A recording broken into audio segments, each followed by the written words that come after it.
Hello friends, welcome to my channel.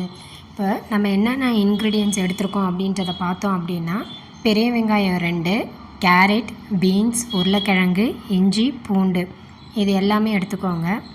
அதுக்கப்புறம் ஒரு cooker வச்சு தேவையான அளவுக்கு எண்ணெய் ஊற்றிக்கோங்க. அது சூடு ஏறுறதுக்குள்ளவே நம்ம என்ன பண்ணணும் அப்படின்னா, இஞ்சி பூண்டை எடுத்து நல்லா ஃபைனாக கிரைண்ட் பண்ணி எடுத்துக்கோங்க. அதுக்கப்புறம் எண்ணெய் சூடு ஏறின பிறகு அதில் பட்டை, கிராம்பு, பிரிஞ்சில் இது எல்லாமே ஆட் பண்ணிக்கோங்க. அது எல்லாமே நல்லா பொரிஞ்சதும் நம்ம கட் பண்ணி வச்ச வெங்காயத்தை அதில் ஆட் பண்ணிக்கோங்க. வெங்காயம் வதங்குறதுக்கு தேவையான அளவு உப்பையும் அதில் ஆட் பண்ணி நல்லா கிண்டிக்கோங்க. அதுக்கப்புறம் காரத்துக்கு ஏற்ப பச்சை மிளகாய் ஆட் பண்ணிக்கோங்க. அதுக்கப்புறம் நம்ம தேவையான அளவு 2 தக்காளி எடுத்துக்கோங்க. எவ்வளோ குவான்டிட்டி செய்கிறீங்களோ அதுக்கு தகுந்த மாதிரி எடுத்துக்கோங்க. நான் 2 தக்காளி எடுத்திருக்கேன்.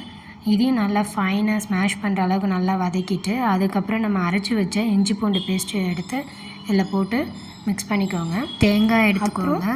அதுக்கப்புறம் நம்ம கட் பண்ணி வச்ச பீன்ஸ், கேரட், உருளைக்கிழங்கு இது எல்லாமே அதில் ஆட் பண்ணிக்கோங்க. ஆட் பண்ணி அது எல்லாமே நல்லா வதக்கணும். அது எல்லாமே நல்லா வதங்கின பிறகு நம்ம என்ன பண்ண போகிறோம் அப்படின்னா, இதில் நம்ம நல்லா கழுவின புதினாவை எடுத்து ஆட் பண்ணிக்கோங்க.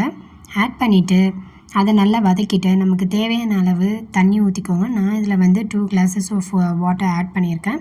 எல்லாமே ஆட் பண்ணிவிட்டு தண்ணி கொதி வரப்போ நம்ம அரைச்சி வச்ச தேங்காவை இதில் ஊற்றுங்க. இது எல்லாமே மிக்ஸ் பண்ணிவிட்டு நமக்கு தேவையான அளவு காரம் இருக்கான்னு பாருங்கள். பச்சை மிளகாய் காரமே ஓகேவான்னு பாருங்கள். இல்லைன்னா தனி மிளகாத்தூள் ஆட் பண்ணிக்கோங்க. இதெல்லாம் ஓகே அப்படின்னா மூடி வச்சுட்டு ஒரு விசில் வச்சு எடுங்க. சூப்பரான சப்பாத்திக்கான அருமையான கிரேவி ரெடியாக இருக்கும். உங்களுக்கு இந்த வீடியோ பிடிச்சிருக்கு அப்படின்னா சப்ஸ்கிரைப் பண்ணிக்கோங்க, லைக் பண்ணிக்கோங்க, கமெண்ட் பண்ணிக்கோங்க. ஓகே, பாய்.